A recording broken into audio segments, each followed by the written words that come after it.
Hello and welcome. I'm Thomas Porteous and you're watching NewsX World. Let's take a look at some of the top stories.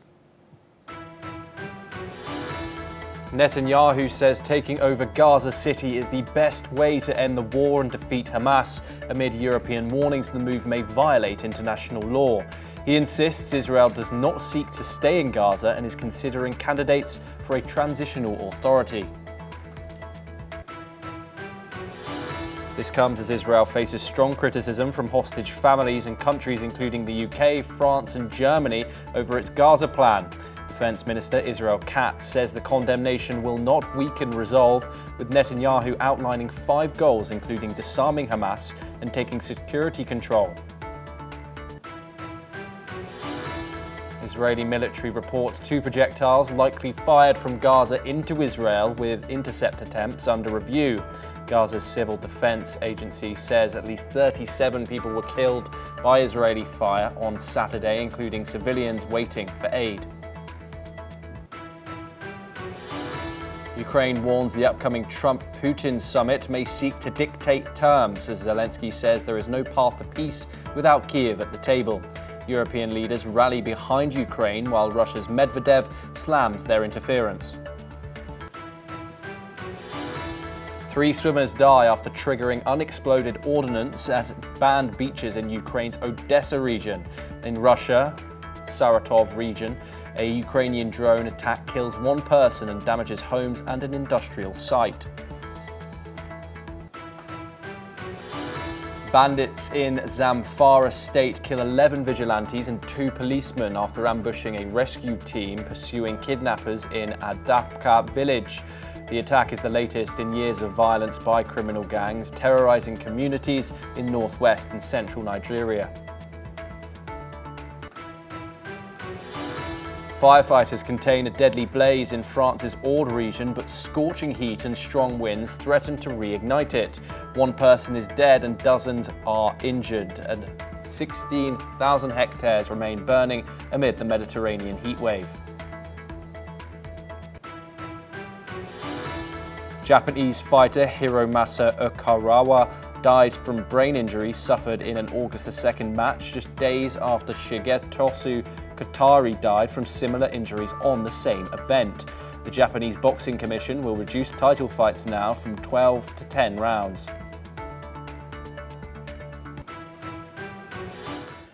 Now we start in the Middle East, where Israeli Prime Minister Benjamin Netanyahu defended the recently approved military plan to take over Gaza City, calling it the best way to end the war. He announced that the new operation will be launched on a fairly short timetable. Netanyahu emphasized that Israel's objective is not to occupy Gaza, but to establish a civilian administration, unaffiliated with Hamas or the Palestinian Authority. Netanyahu also vowed to open safe corridors and designate new aid sites in Gaza, aiming to provide essential humanitarian relief. Netanyahu further hit back at the wave of criticism, targeting his cabinet's decision to expand the war in Gaza, saying the country was prepared to fight without the support of others. Let's listen in to what Netanyahu had to say. Last Thursday, Israel's Security Cabinet, instructed the IDF to dismantle the 2 remaining Hamas strongholds in Gaza City and the central camps. Contrary to false claims, this is the best way to end the war and the best way to end it speedily. We're now joined by Professor Kobi Michael, who's a senior researcher at the INSS and Misgav Institute. He joins us live from Israel. Thank you very much, Professor Kobi, for joining us on the program.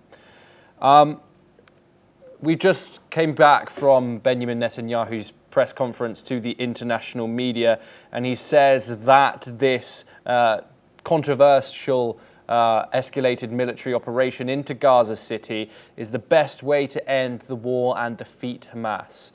Professor Michael, is this the best way to get the Israeli hostages back from the hands of Hamas?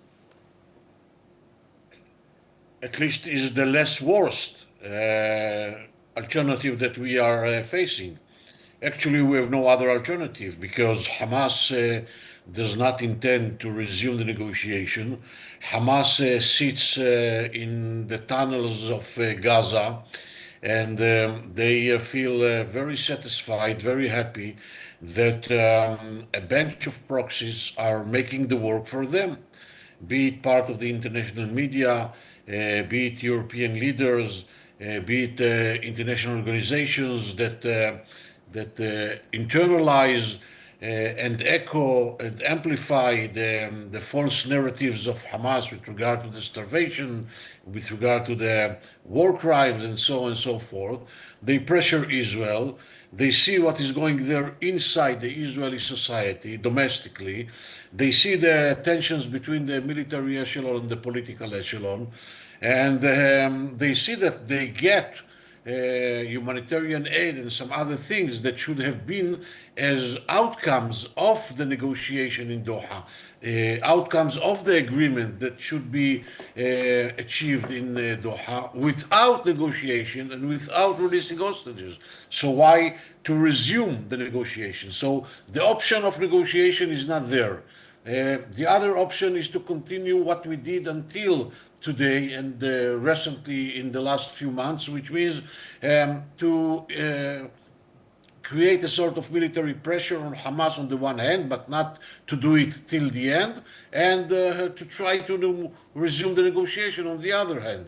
We saw that we have reached to nowhere with that alternative. And the third alternative is to occupy the entire Gaza Strip, to get control over the entire Gaza Strip, to dismantle Hamas, and to assure that Hamas will not be able to reconstitute itself, to take responsibility for the supply of humanitarian aid to the civilians, and to prepare or to facilitate the conditions for the establishment of a new civilian governance that might be supported by a regional mission force, might be affiliated in this way or another to the Palestinian Authority.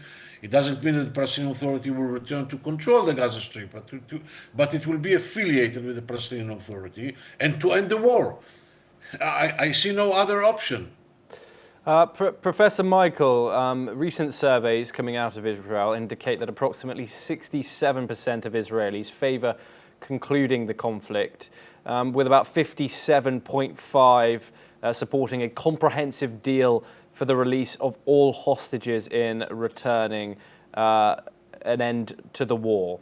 What is the feeling in Israel right now in regards to this new move, this new announcement by Benjamin Netanyahu and his security cabinet? Obviously, we've seen thousands march the streets of Tel Aviv and other cities in Israel. But what is the overall feeling, the discourse that's going on coming out of Israel right now?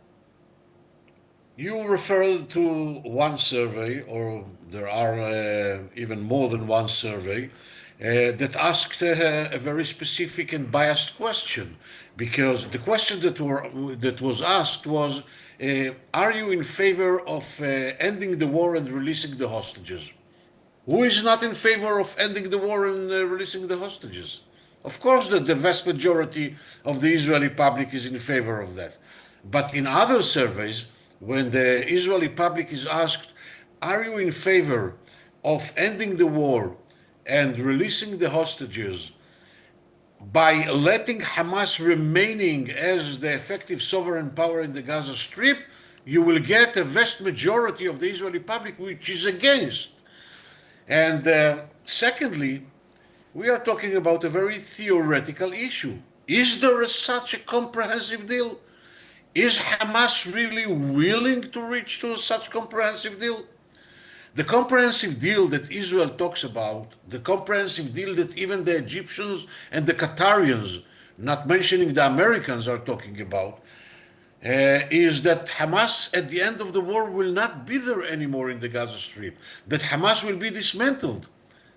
Is Hamas willing to dismantle itself? Is Hamas willing to leave the Gaza Strip? Is there any guarantee that Hamas eventually will release all the hostages? I'm telling you that the probability that Hamas will release all the hostages is very, very low due to two major reasons. First of all, Hamas understands that by keeping alive hostages, they actually have the ultimate insurance policy for their survival, because they are not stupid. They understand that once they will release all of the hostages, Israel will find the timing and the excuse to destroy Hamas, and they will remain with nothing, and therefore they will not release all the hostages. Second, and we have very good experience with them. People maybe do not know or do not remember that they hold, okay, for more than 10 years, two unhealthy Israeli citizens in their captivity, and they were not willing to release them, although we negotiated with them for 10 years, 10 years, and we released them only in one of the hostages deals that we had during this war. And the second reason that bring me to assume that there is a very low probability that they will release all the hostages is that not all the hostages are held by Hamas. And if we are talking about the dead hostages that were buried almost 2 years ago in the Gaza Strip, the people who buried them are not with us anymore, and the topography and geography of the Gaza Strip has been changed dramatically. So there is a very good chance that Hamas will not be able even to reach to these graves and to find the dead hostages. So who is going to guarantee that Hamas eventually will release them? Yes, Professor Michael, please stay with us. We have some further updates and related developments that you are going to say and discuss with us. Italy's Foreign Minister Antonio Tajani has issued a stark warning to Israel, cautioning that its military plan to fully conquer the Gaza Strip could spiral into a protracted and costly conflict, much like the Vietnam War. Speaking to Il Messaggero, Tajani emphasized the risks for Israeli soldiers and called for a United Nations-led mission with Arab countries at the forefront to help reunify the Palestinian state. Meanwhile, in Germany, Chancellor Friedrich Merz reaffirmed his country's solidarity with Israel, but made it clear Berlin will not send arms into the conflict. We're once again joined by Professor Michael to discuss this further. Obviously, international pressure is mounting on Jerusalem. However, that is nothing new. What are your thoughts on Israel's allies raising their concerns about their operations in Gaza, and just this new statement that's come from the UK and other countries, that this new plan to take Gaza City has a possibility of violating international law? What are your thoughts on that, Professor Michael? A very unfortunate situation, and in the best case scenario, they have no idea what they are talking about. They haven't learned anything from history, nor from the global history, neither from the Mediterranean or the Middle East history. And any comparison that have been done to Vietnam or to Afghanistan or to Iraq are irrelevant comparisons. And in the worst case scenario, they understand pretty well that all the things that they say are a bunch of nonsense, and they continue saying it because they cannot stand the pressures of the bizarre alliances in their countries, the red-green alliances between the neoliberals and the progressives and the radical Islamists there. And they are afraid from the radicalism process of Muslim communities in their countries, and they believe that by appeasing these alliances and by appeasing the radical Muslims and by being more critical towards Israel, they will be able to reach to more security and safety in their countries. And they are wrong in this regard.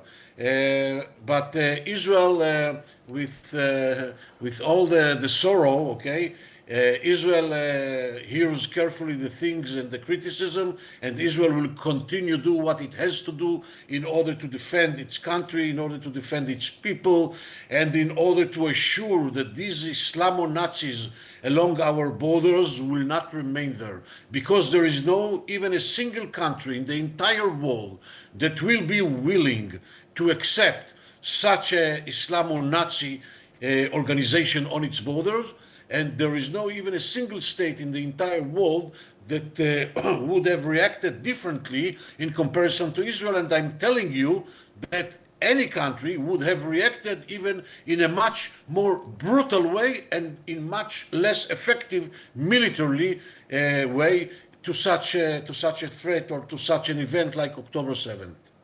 Okay, Professor Michael, please stay with us as we discuss more developments from the Middle East. Moving on, Jordan is set to host a meeting with US and Syrian officials on Tuesday to discuss supporting the rebuilding of Syria after more than a decade of conflict and the ouster of former leader Bashar al-Assad by an Islamist-led rebellion in December. Syrian Foreign Minister Assad al-Shabani and US envoy to Syria Thomas Barak will attend, Jordan's foreign ministry said in a statement today.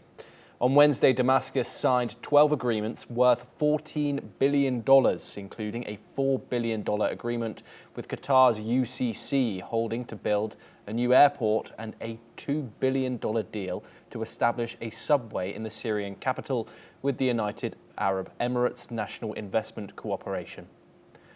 We are once again joined by Professor Kobi Michael.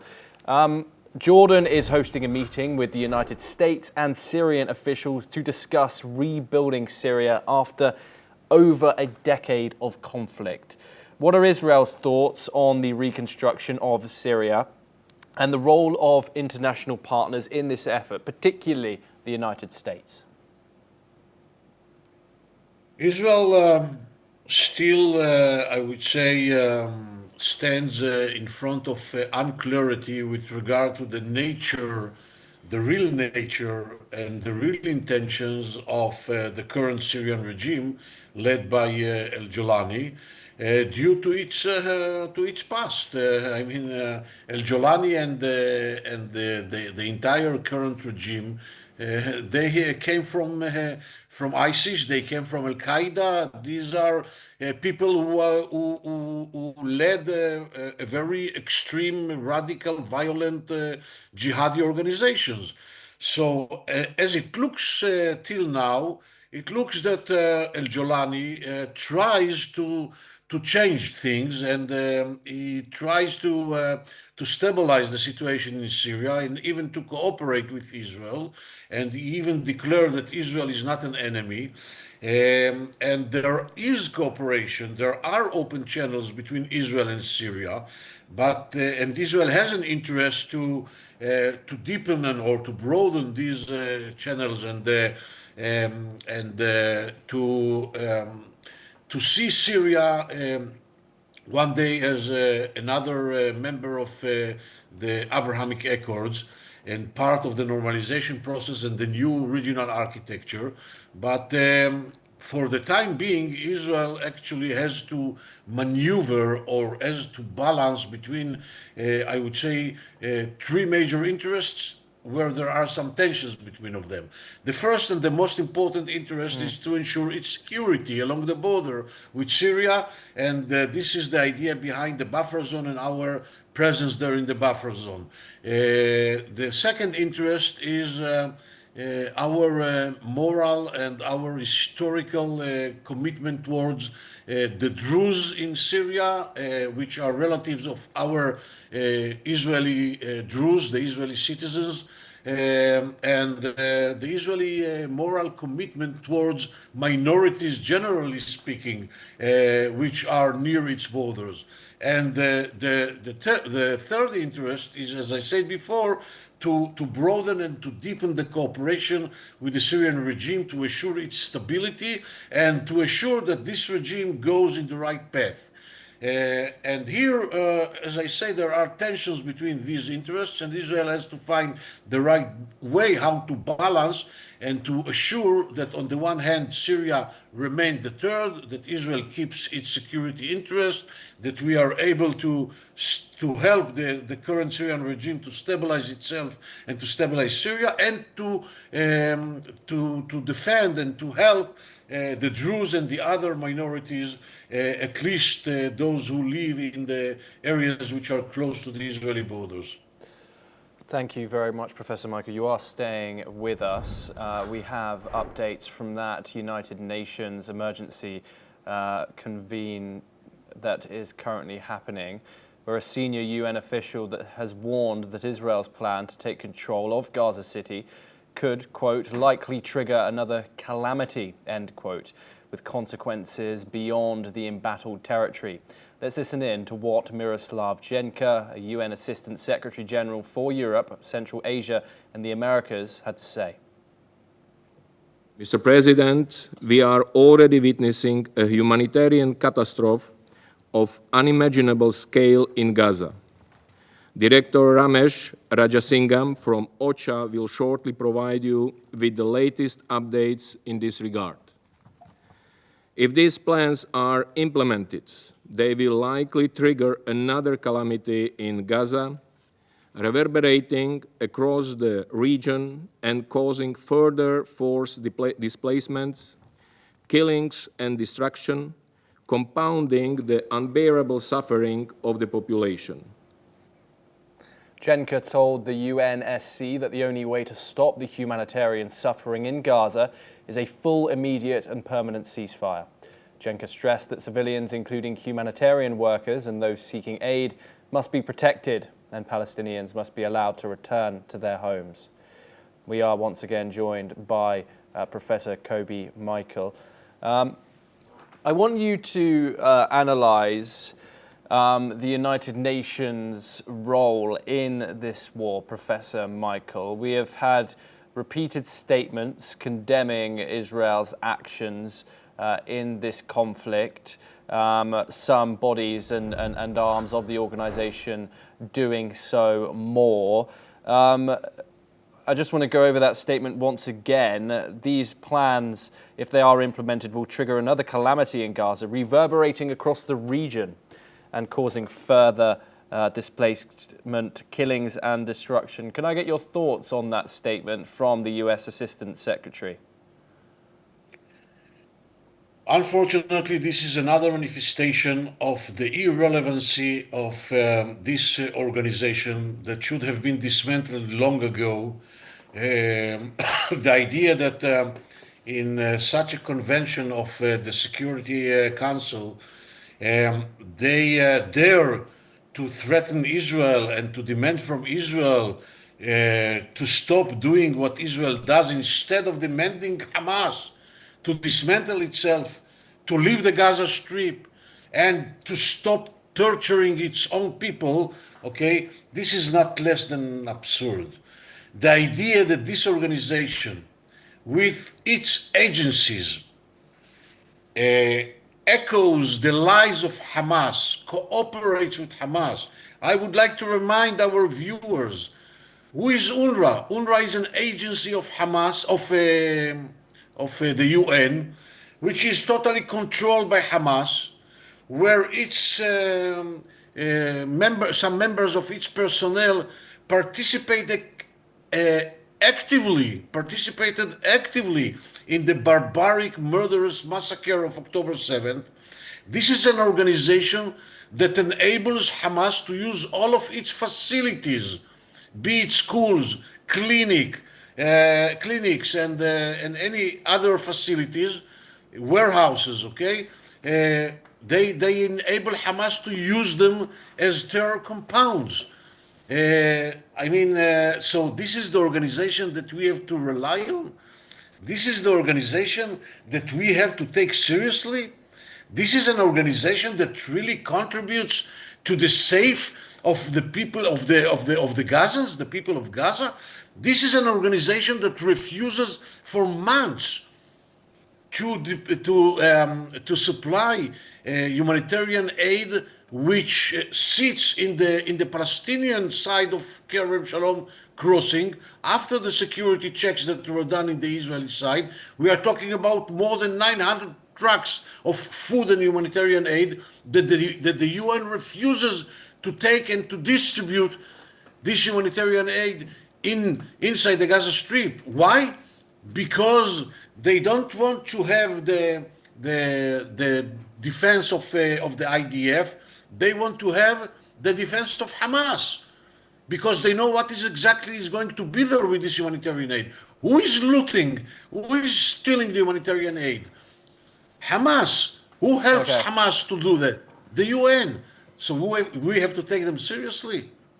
Okay. Professor Kobi Michael, thank you very much for joining us. Pleasure having you on the programme. We now move over to Europe for our next story, where EU Foreign Policy Chief Kaja Kallas said any deal between the United States and Russia to end the war in Ukraine must include Ukraine and the European Union.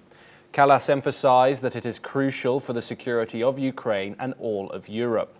She announced that European foreign ministers will meet to discuss the next steps. Kallas warned that the deal must not allow for further Russian aggression or jeopardize the transatlantic alliance. She also reaffirmed that all territories occupied by Russia temporarily belong to Ukraine, according to international law. Ministers also discussed the ongoing situation in Gaza. We're now joined by Dr. Satoru Nagao. He's a fellow at the Hudson Institute, Tokyo, and joining us from Tokyo, Japan. Dr. Nagao, thank you very much for joining us. How likely is it that you think that Ukraine will be involved in these talks on August the 15th? And what do you think, if so, is this going to be any real progression here, or is this going to be a big photo op between the Russian and American president? There is a possibility Russia is seeking the separate the US and Europe. So view from this, Russia do not want to meet Zelensky of Ukraine. But anyway, if the Russian president try to visit Alaska in the United States, it's a possibility that this is not just a gesture.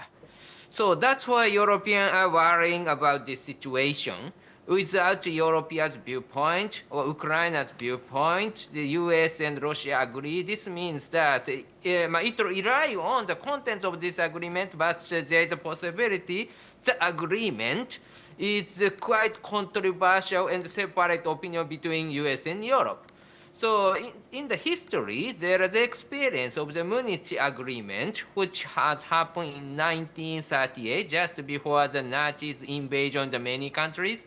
That time, the Nazi of the Germany demand some part of the Czechoslovakia, and in the agreement has happened, the 4 countries, but not include Czechoslovakia. That was the UK, the France, and Germany, and Italy, not Czechoslovakia. Czechoslovakia represent just wait outside of the room and listen the agreement of the 4 countries, and what Nazi can get territory, a part of the Czechoslovakia, but just listen this agreement. That was the situation. So view from Europe, the similar situation could happen between the US and Russia is a concern. So United States try to respect interests of the Europe and Ukraine. So that's why they are asking just now. But at the same time, view from Russia, effective way is separate US and Europe. So that's why the view from Russia do not want to meet Ukraine. So if the US and Russia agreement is really the conclusion and Russia has a will to sign something with Ukraine, there's a possibility they will accept, but this is few possibility, I believe. So that's why Russia visit Alaska. If Zelensky will not come, something like that is Russia's viewpoint, I believe. Thank you. Yes. Thank you very much, Dr. Nagao. You are staying with us, where US Vice President J.D. Vance says the United States is in the process of scheduling a future meeting between Russian President Vladimir Putin and Ukrainian President Volodymyr Zelensky to discuss ending the conflict. In a Fox News interview, Vance says he doesn't think it would be productive for that meeting to happen before Putin sits down with President Trump.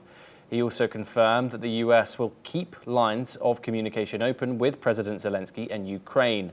Vance added that Trump is considering tariffs on China over its continued purchase of Russian oil, though he stressed no final decision has been made. We're once again joined by Dr. Nagao to discuss this. Dr. Nagao, there's a couple of things to address there. One being the effectiveness of a trilateral meeting between the three presidents of Ukraine, Russia, and the United States. And the other thing being of Donald Trump's words that he would impose sanctions on Russia for not moving forward towards a peace deal. He has pulled back on that and has not imposed sanctions. However, China remains up in the air. What are your thoughts on those talking points that I've just said there? If President Trump arranges a meeting between Putin and Zelensky in one place, that is a very important achievement. And because if the two leaders agree, there is a possibility they can agree. So even if it will not happen, if the President Trump arranges this meeting and on TV the two leaders sit with President Trump in the one display, that is a diplomatic achievement anyway. But of course, without the possibility to agree some things, they will not choose to stay in one place.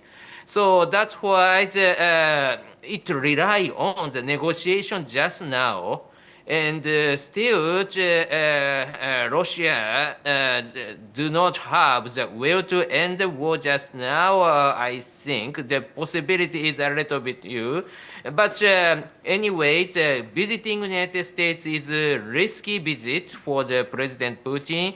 And he chose to visit Alaska. This means that this is more than gesture, I believe. So that's why still there is a possibility to agree something, but possibility is not meaning the fixed or promised something, I think. Yes, Dr. Nagao, thank you very much for joining us here on NewsX World as always. Well, that is all that we have time for, but we will continue to bring you more news updates from around the world. Thank you for joining us.